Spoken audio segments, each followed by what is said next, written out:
So welcome to this introduction to Universal Design for Learning and Accessibility. I'm Allison Posey, and I'm honored to be with you today. If you would like to have access to the slides, I have a bit.ly. It's bit.ly/3VGC99H, or you can use the QR code. And so you can have access to the slides during the session, or feel free to continue to access those beyond. We always like to start with a little bit of a presenter accessibility promise. We are really committed to the principles of universal design for learning. And so a few of the things that we've done in this session today are to give simple backgrounds with high contrast and real text, to provide digital materials. You'll have the shortened links or QR codes as you just experienced, alternative text for the images. Any videos are captioned or auto-described. We'll try to give multiple examples and non-examples and multiple opportunities for participation and feedback. So please let me know at any point during this if you have questions or if there's something that you're not able to access or perceive in any way, and we can try to make sure that you are able to access that content. So as I mentioned, I'm Allison Posey. I get to work at CAST, which is the Center for Applied Special Technology. We're located in Boston, Massachusetts in the United States. And I work with educators mostly in the US, but we are expanding internationally now to really try to implement universal design for learning in classrooms, in college and university settings. And we have a new branch, a relatively new branch to our organization that focuses on workforce. So how can universal design for learning be applied beyond classroom settings and into museum exhibits or biofabrication or different work settings? So my email is on here, aposey@cast.org. And I do have a Twitter account, which makes me laugh a little, but if you'd like to be in touch there, it's at Allison A. Posey. So please, at any point, whether you're watching the recording or here with me live, please do feel free to reach out at any point. So with that said, our goals for this session are to build your universal design for learning background wherever you are in your learning of UDL, whether this is your first time hearing about it or you've studied it before. I hope you gain some new insights and new ways of thinking, or maybe new ways that you might share about UDL with other folks. I also hope that we will brainstorm strategies that you can begin to include tomorrow with your learners. And we'll discuss next step to integrate UDL into more of a system. And I do want to recognize that that takes time and can be really hard work, but I hope to offer a couple small steps. So if you want to mute, unmute, and share any goals you have or type in the chat, please feel free to let me know what your goal is for this session today so I can make sure to try to make connections to that.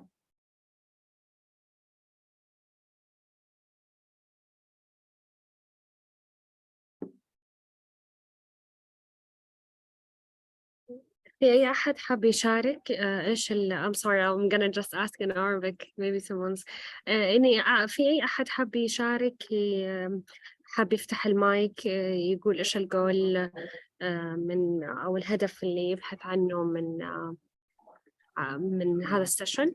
تفضل. Yeah, good afternoon. تفضل. Thank you for the nice introduction. I just attended this. I just want to know more about UDL, and that's it. Fantastic. Thank you for sharing. Good, good. I hope you'll get that.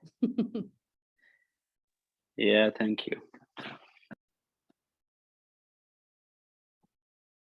I want to open with discussing accessibility. Accessibility is a critical piece of universal design for learning, so it's often a helpful place to begin.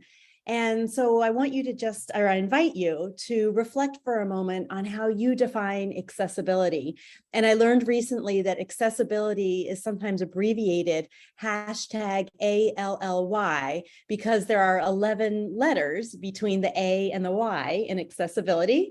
So if you just take a moment and reflect on how do you define accessibility? How do you implement accessibility in your own work?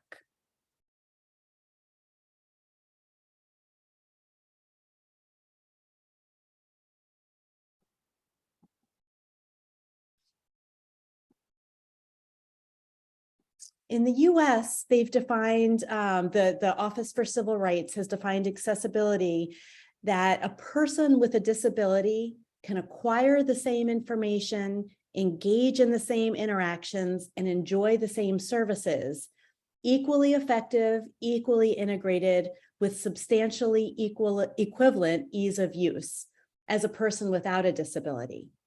And what we've tried to do with Universal Design for Learning is actually improve on that definition and say every person can acquire that information, engage in the interactions, enjoy the same services, equally effective, integrated, and with substantially equivalent ease of use. We're thinking about each and every learner, whether there's a label, whether there's a diagnosis or not.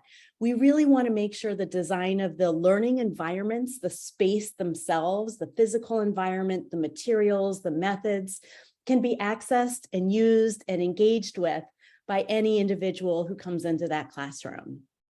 So that's an important piece of the equity of UDL.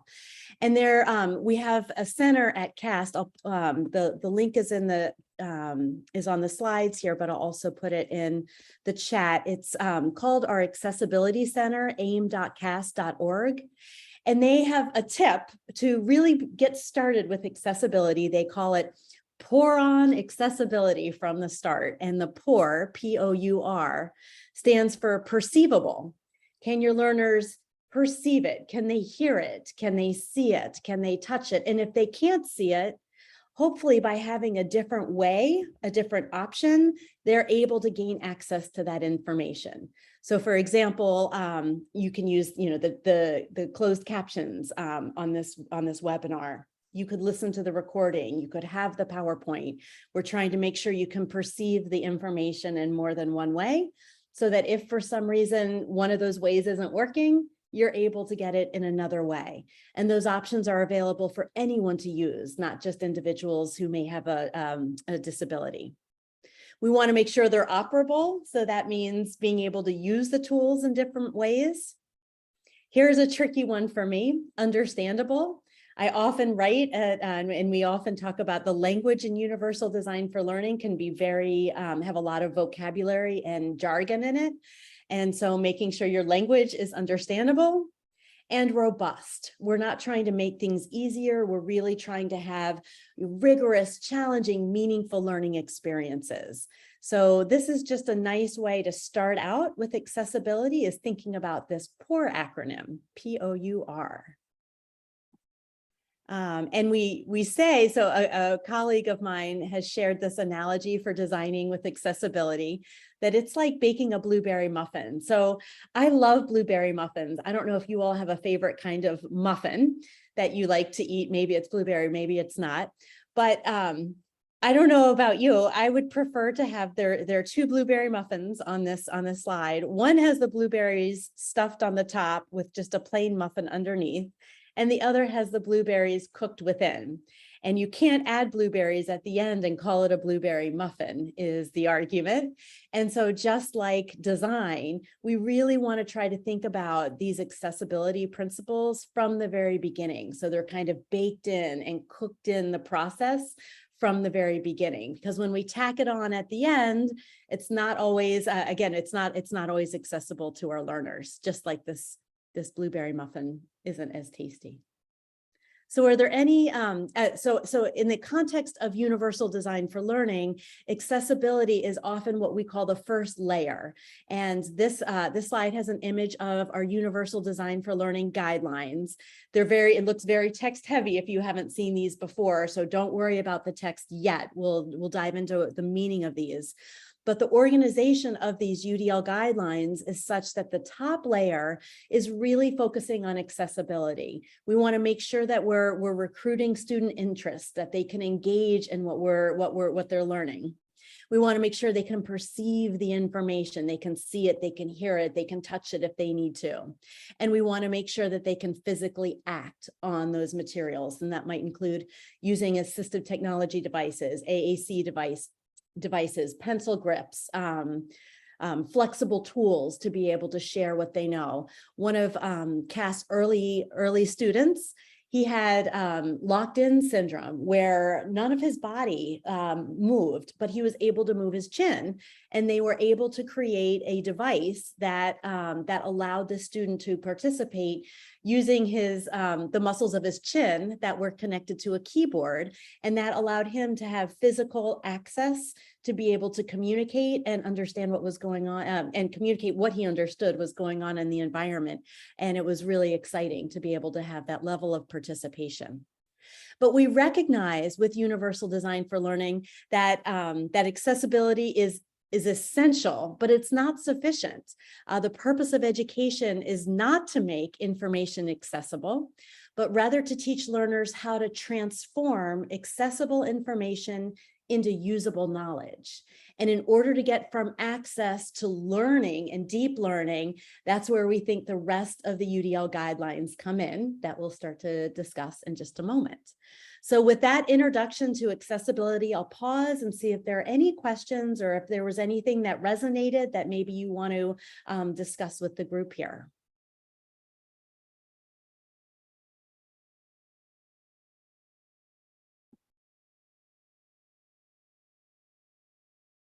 All right, I got a thanks. So I'm thinking that's a keep going ahead.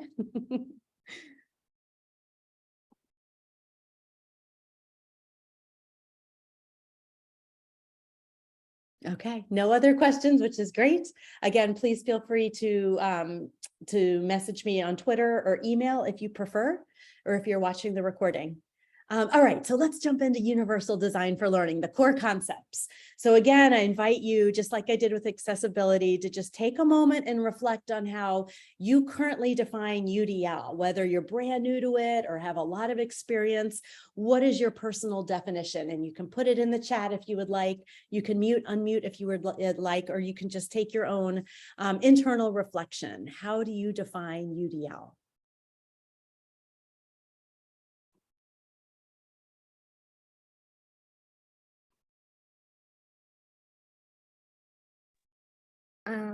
إذا أحد حاب يشارك بالعربي يتفضل، أو إذا أحد حاب ترجمة برضو عادي تفضلوا واسألوا، أو إذا في مشاركة بالعربي برضو. I'm just asking if anyone wants to participate in Arabic. I can translate that. Great, thank you.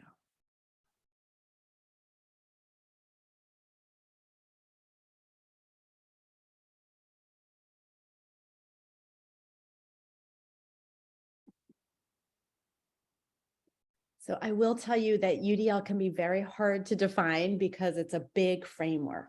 So I've tried, and this is my attempt at a very concise definition of universal design for learning.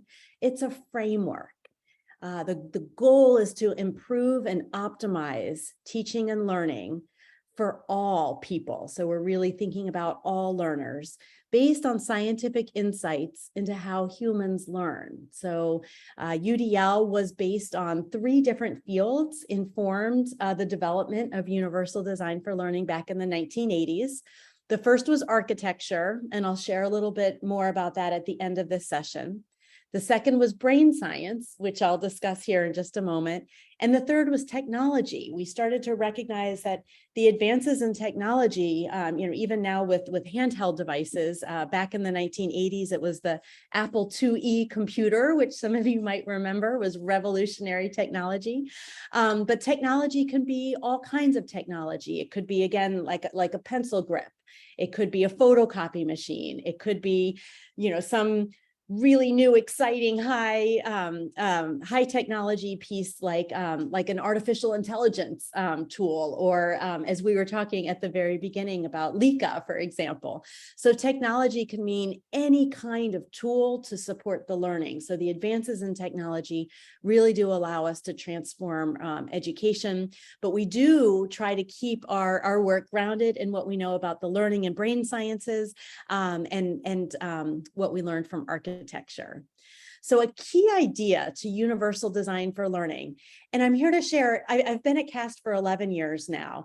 This, I think, is the single biggest thing in, at least in my work in the United States, and that's to frame barriers in the environment. Often I find in education, we'll say the student can't. The student is not engaged. The student is not able to hear. And that frames the barrier in the student. And what we work really hard to do with Universal Design for Learning is to reframe that. So it's about the barrier being in the environment. So how does the design or how does the lesson engage the student? How does the lesson have flexible ways to perceive the information? How does the environment support students' executive functions? So framing the barrier in the environment then allows us to get creative and to start to design flexible options to meet those needs of our students. Instead of trying to, when we put the burden or the deficit on the student, that's so much harder to change and can really instill a fixed mindset about learning that often is disengaging to students, and can feel frustrating to teachers. It can feel overwhelming, like I can't fix all of these students. So a key to UDL, and if you get nothing else from this session, is to really be mindful of framing the barrier in the environment. And so there's a quote here that I think summarizes this idea really nicely, and it's by Alexander Denaire, and that's, when a flower doesn't bloom, you fix the environment in which it grows, not the flower. And that is, it sounds so simple, but that's exactly what we're trying to do. We're trying to change the environment, not the students. So I hope that resonates. The second key idea to Universal Design for Learning is this idea of variability. The thing that we've learned from brain science is that every brain is so unique. It's as unique as our fingerprints. And I don't think this is going to be a surprise to any of you. You know, every one of our students is incredibly unique, and there's tremendous variability in how we engage and self-regulate, and how we perceive and build our background, and how we execute our plans and actions.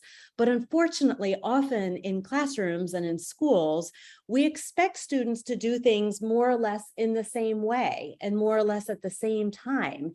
And when we know our brains are this different, that doesn't really make sense, does it? That we kind of have this fixed way of thinking this is how they should be doing things, but yet we understand this about our brain, that every individual, even identical twins, have very different brains based on how they've interacted in the environment.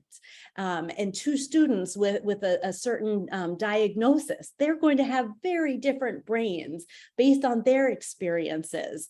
And so recognizing this variability is the rationale for why we need to design more flexible learning environments for our students.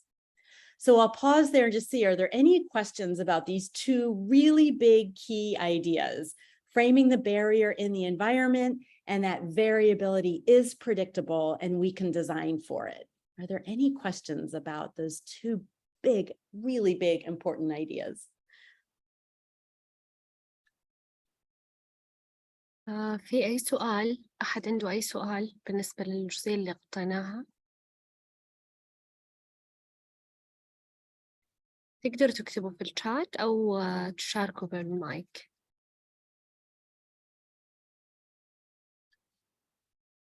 I don't think so. Okay, great. We will keep. So one of the things we know is we can start to think about this variability in terms of a jagged profile, that students will have different strengths and different challenges based on the context. So for example, their memory, their language, their knowledge, their reading, vocabulary, their curiosity, their perception, their cognition, their interest, all of those will have a jagged profile.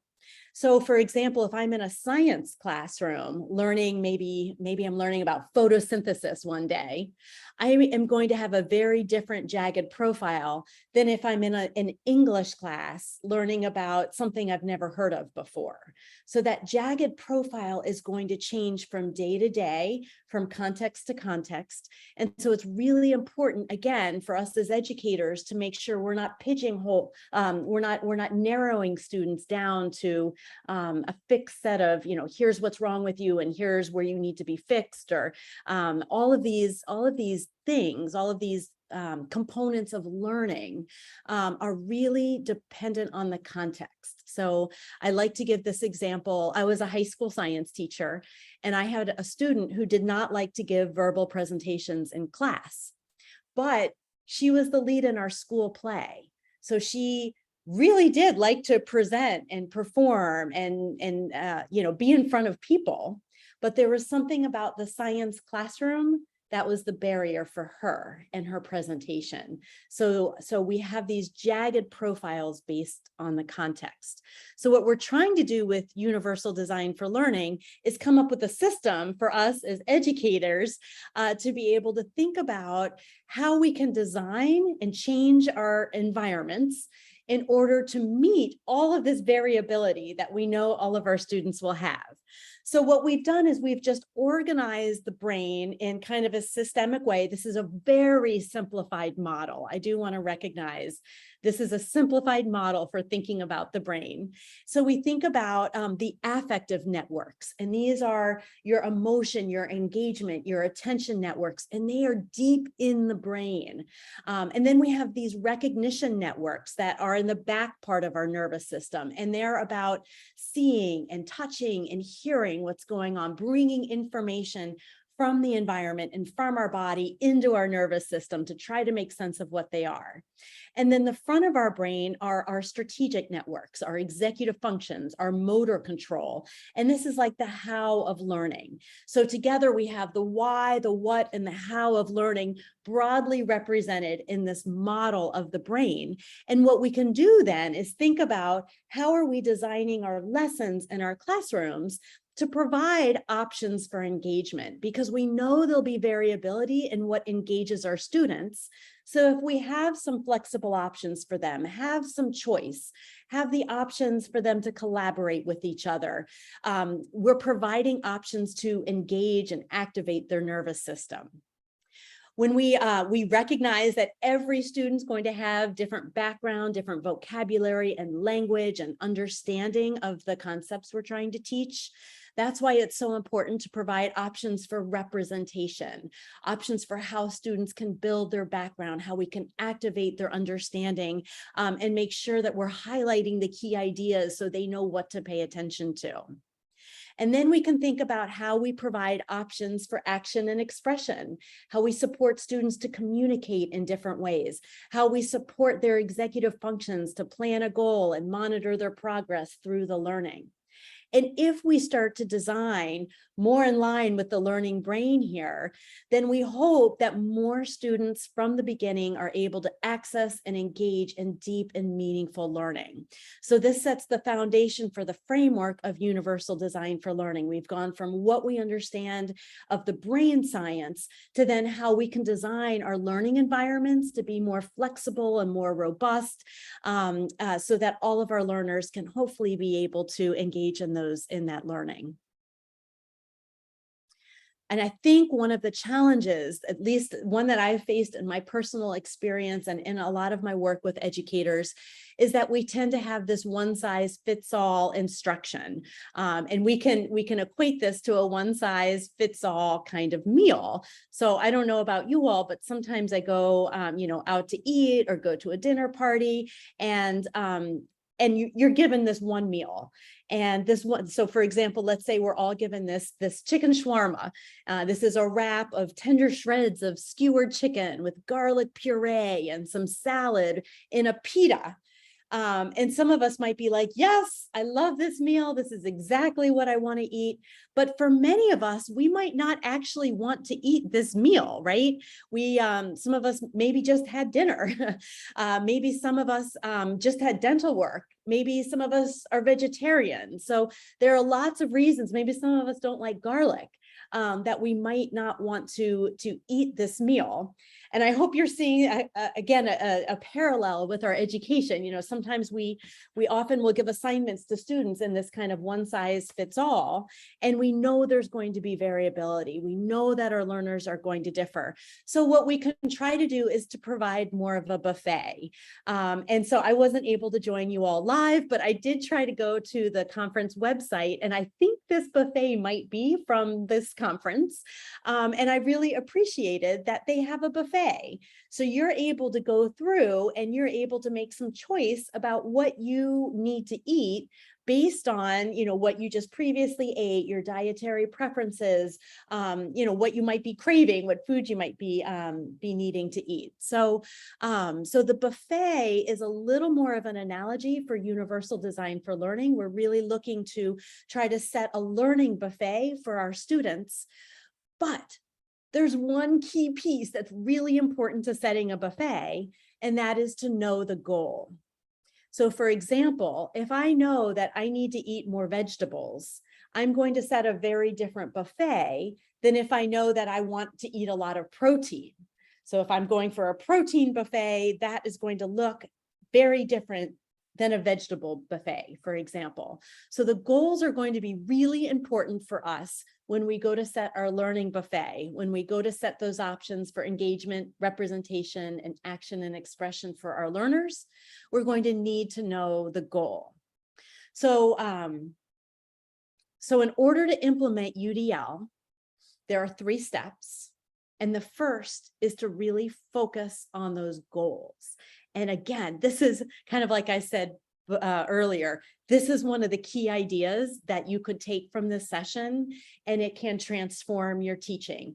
Often, I think in our classrooms and in our lessons, we have so many goals, and we want students to collaborate. We want them to build background. We want them to write well. We want them to be neat. We want them to, lots of skills and content that we embed in our lessons and in our activities.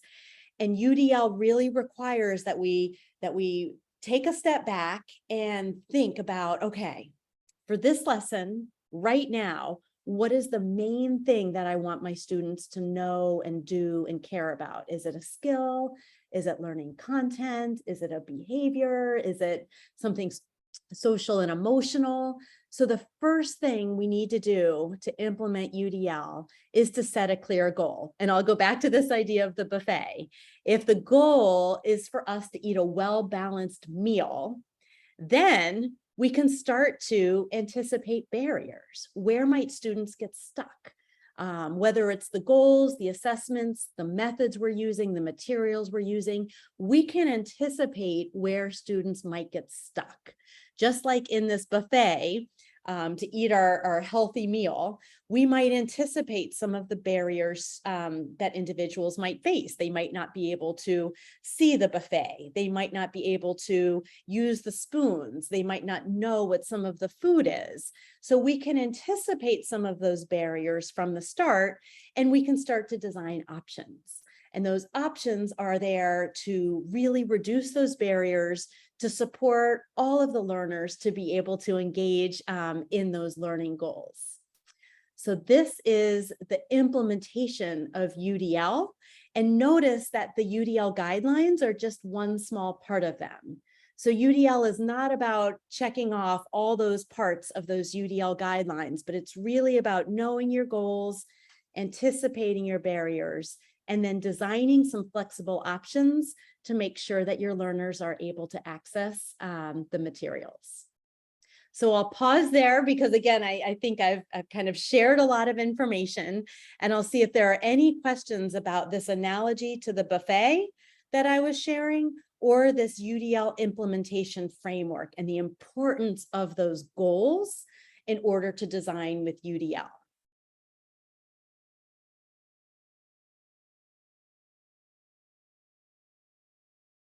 And I appreciate the camera on. It's nice to see you. Hi. Hi, bye.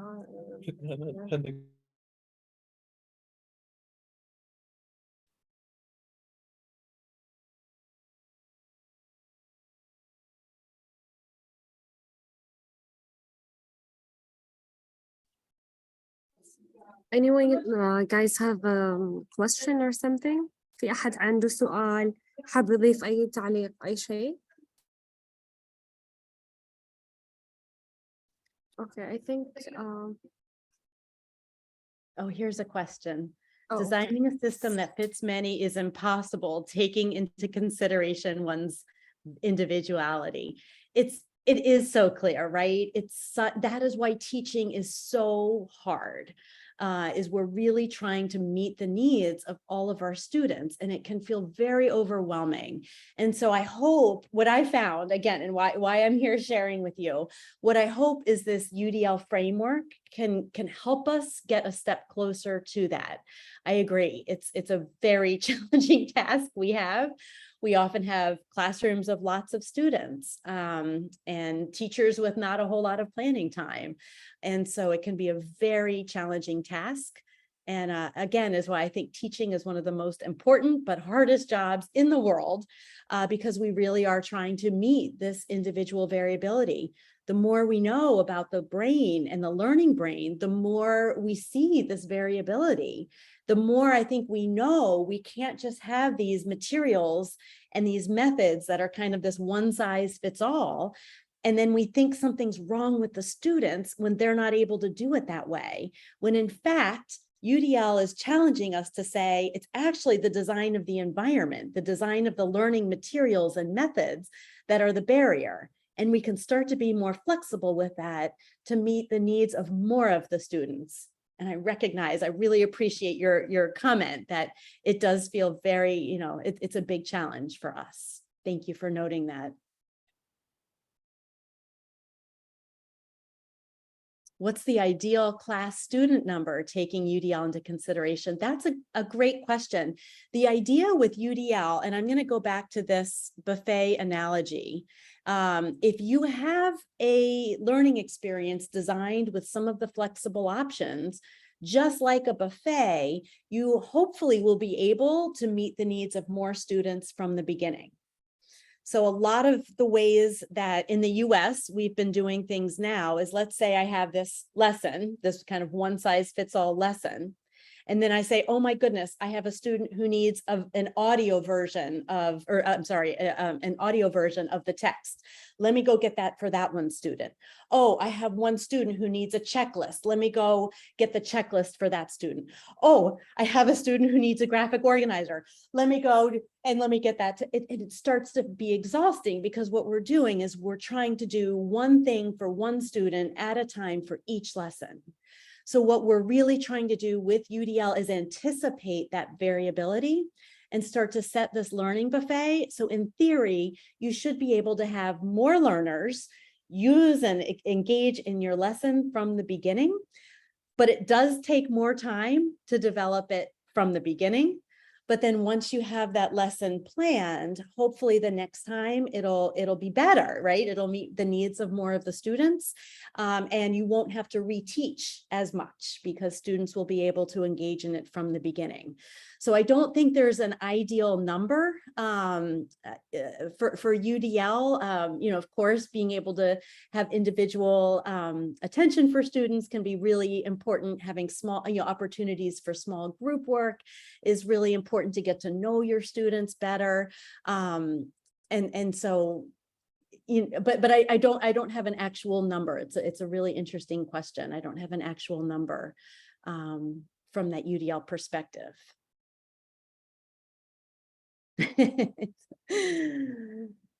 I was thinking small is good. If you have a group of 7 students, you're able to really connect with them. And but you still would like to use that same buffet, whether you have 7 students or 30 students. So yeah, that's the idea, is that more students should be able to go through the lesson and get what they need when it's designed from the beginning with this flexibility in mind.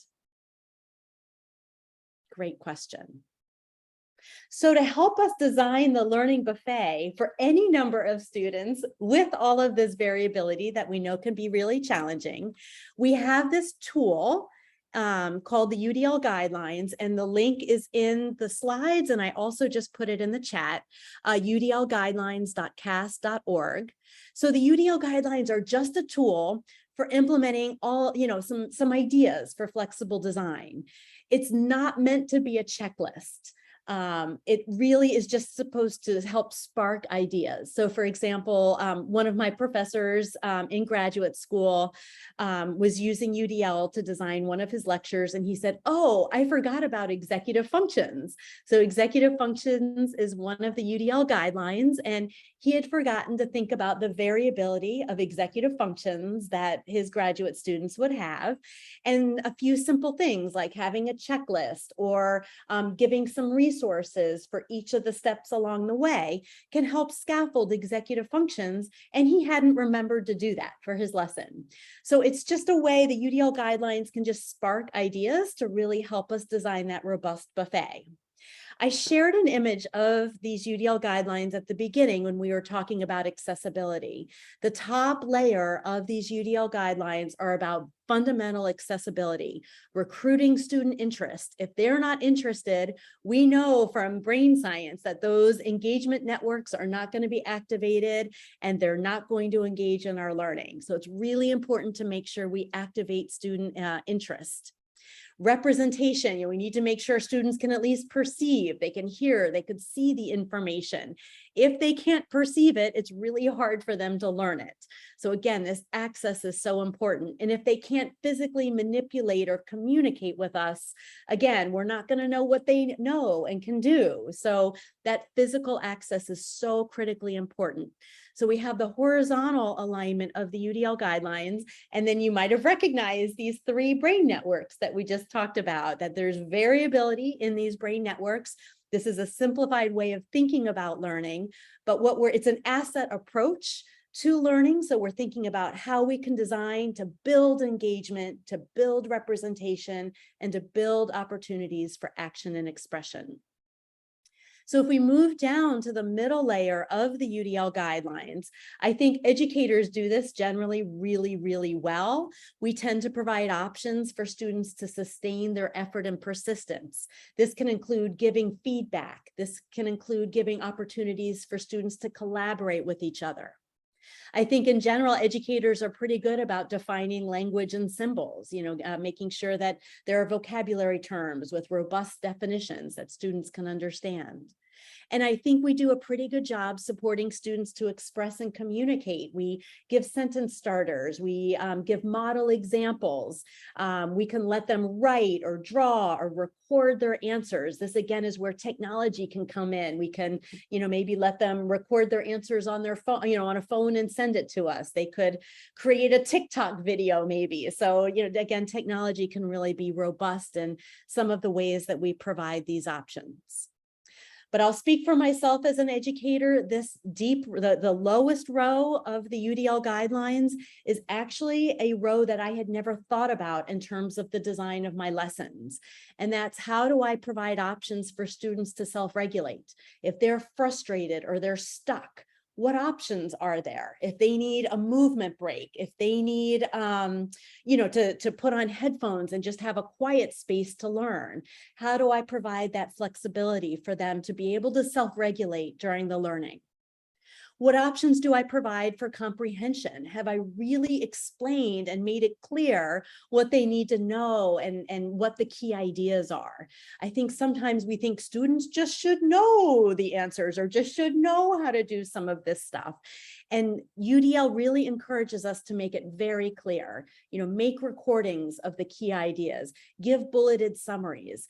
I used to think using those cliff notes for reading novels was cheating, when in fact, that was helping me get to the understanding of the novel I was reading. So how are we really providing lots of ways for students to build their understanding, especially because some have had lots of experience in some of our topics and some may have never heard of them before. So we want to make sure we're really scaffolding the full range of our students in our classrooms.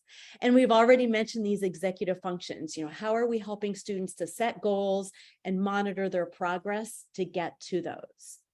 So this is a lot, right? There's a lot to think about when we're thinking about designing for learning.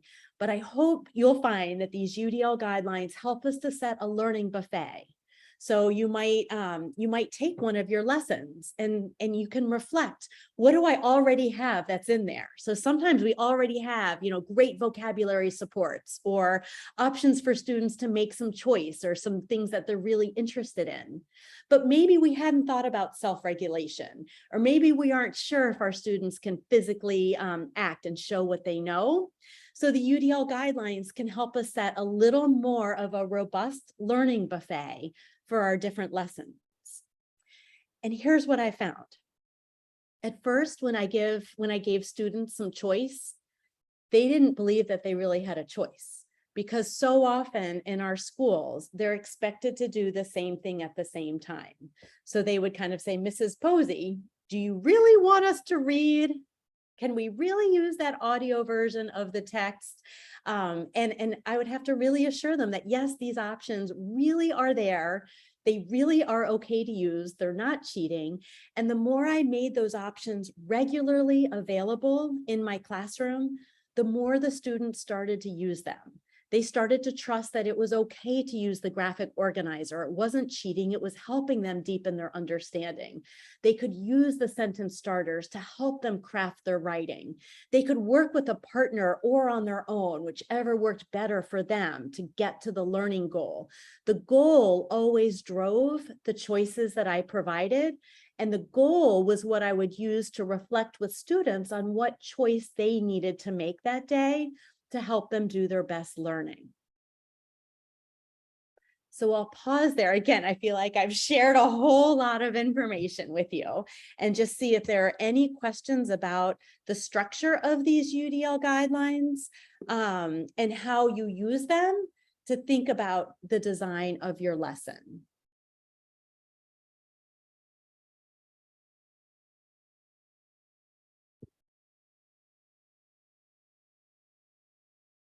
أي أحد عنده سؤال، عنده مداخلة، عنده مشاركة، حاب يتكلم عن experience، حاب يتكلم عن خبرة معينة، عن تجربة معينة، حاب يشاركنا هنا أو في الشات.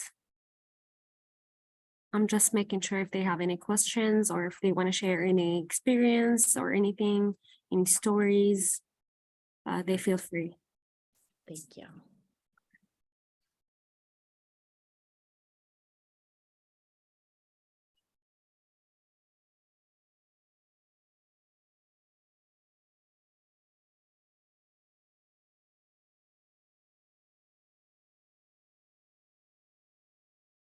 I think you can go ahead. Okay, great. Thank Thank you. you. Thank you. Good. Thank you. I know it's a lot. And I will say UDL is a journey. Again, it's not something you come to a 1-hour session and you just go do. UDL is a process. It's a way of thinking about the design of our learning environments and how they can be flexible. We consider our materials, our methods, our assessments, and we think about the goal for each of those. And then, how can we make them a little more flexible? Even if it's just adding one choice in, that's one more choice that might engage or might allow a student to participate in a new way. And again, recognize that students aren't always used to choice. And so it can take some time for them to get used to being able to really use those choices in powerful ways. And again, this is a framework that is not just for elementary and early learning, but is really important developmentally as students get older, as they go into higher education institutions and universities. And it's really important in the workforce too, to make sure, when there are training manuals or new skills that our workers are learning to do, that they are able to have this kind of flexibility to make sure that they have access, they can build their skills and really internalize the learning. So really important. The vision of universal design for learning is this idea of expert learners, that they are actually experts about their own learning. They start to understand what they need, what tools and resources are available, and how they can engage with them. So for example, how can they use their technology to help them build the resources they need to be resourceful and knowledgeable? How are they purposeful and motivated in their own learning pursuits? And how can they be strategic and goal-directed in their own learning? So being an expert learner doesn't mean that you're the best in your field. It means you know what to do to get what you need to do really deep learning. So one of the things I think I'm an expert learning in is learning about birds. I don't know if any of you enjoy looking at birds and trying to identify their bird calls. I'm not an expert in the field at all, but I think I'm purposeful and motivated. I'm interested. I want to connect with people, and I know how to self-regulate to learn about the different birds. I know how to build my background. I know how to use the books, resources online, some of the audio to become really knowledgeable about the birds.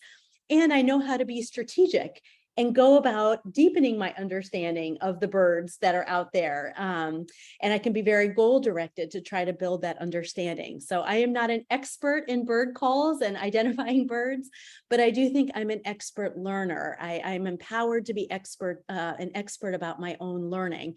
And that's really what we want for students, for learners. We want them to feel like they're able to advocate for what they need, they know what they need, and they really are able to become experts and skilled at where their passions are. It's very exciting to think about education in that way.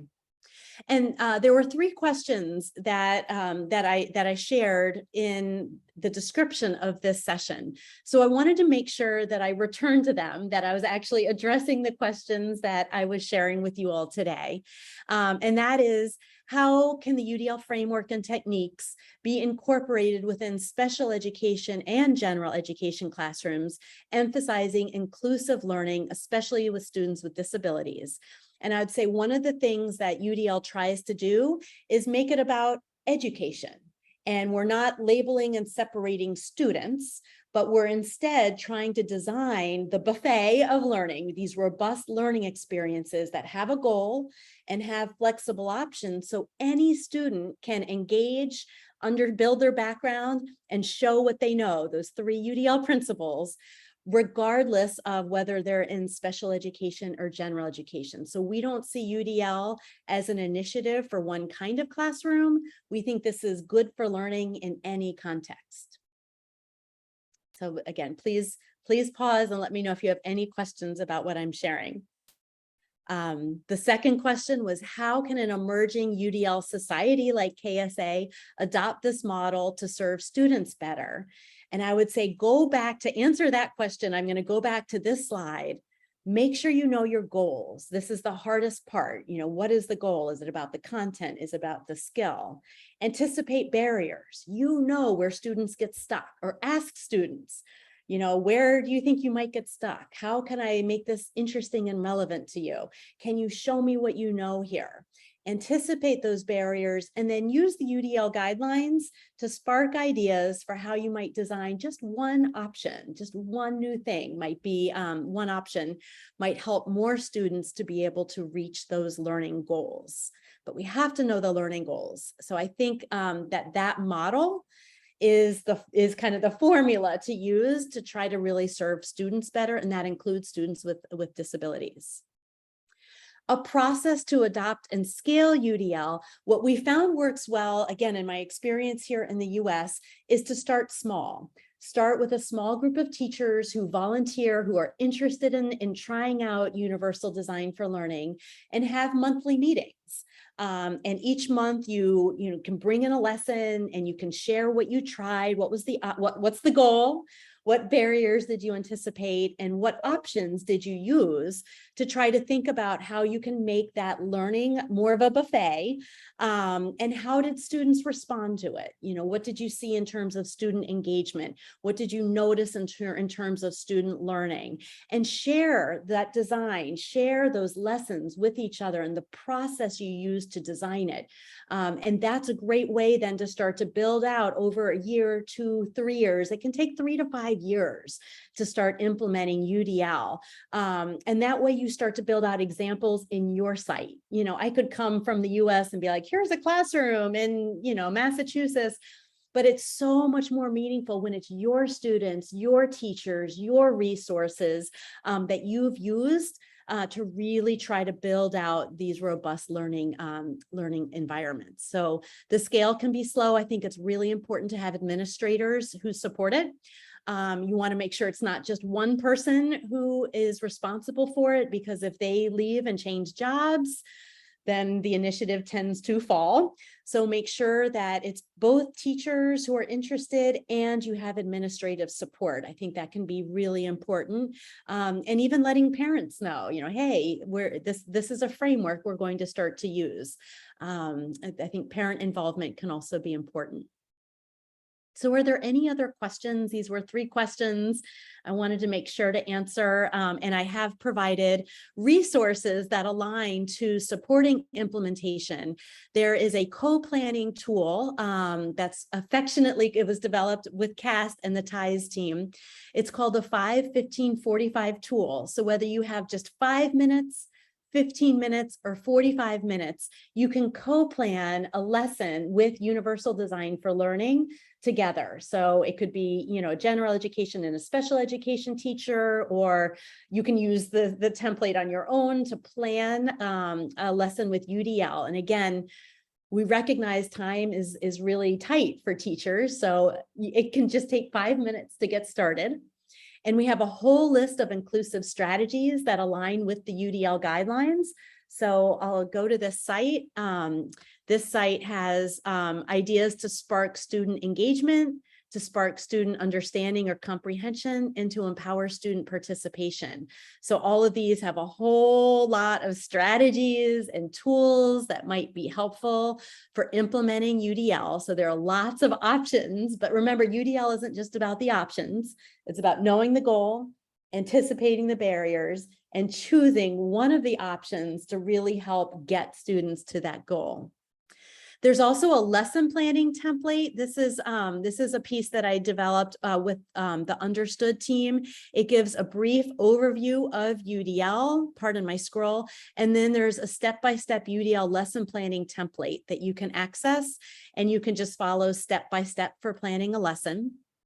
CAST, the organization I work for that founded UDL, we have a series of free tips for developing goals and assessments, so those might be interesting to look at. If you want to build your background on UDL more, there are free UDL modules that are available online with a lot of the key ideas for that I just shared in this session. You can dive into each of those with, you know, more resources and more detail if you'd like. And those modules also come with a coaching guide. So if that's helpful to, you know, if you want to think about supporting other educators to learn about UDL, there's a coaching guide that aligns with those modules. And if you're thinking about post-secondary and just again, in general, learning about UDL and strategies, there's a tool called UDL on Campus that I hope you find to be really helpful. So again, I hope all these resources support you on your journey. There are a few of my favorites, and yeah, I will close with some inspiration from Universal Design and Architecture, that what we know is essential for some. So this is a gym in the United States, and a lot of times to get into a building, you have to go up steps. This building was designed so when you enter, you go down a ramp. And many individuals are able to get access to the gym from the very beginning because of this flexible design. There's a handrail there that someone could use. Anyone can use the ramp. So what might be essential for some, so for example, this woman who has a wheelchair, this ramp is essential for her to be able to get into the gym, but it's good for all. It's really good for a lot of students. So when we think of our buffets, it's not just for this student or this student. We're really trying to set a learning buffet to help students get to our goals, our learning goals, our objectives, what we want them to know, do, and care about.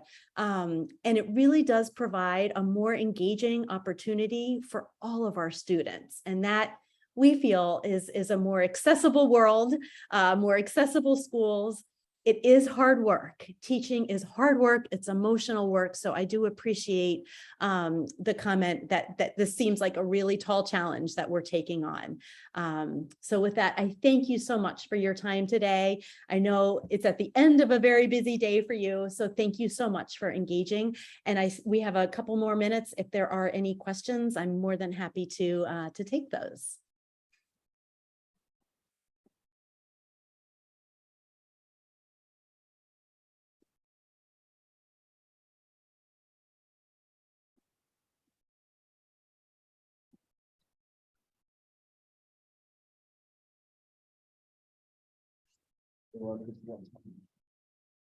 Anyone has any question? Anything?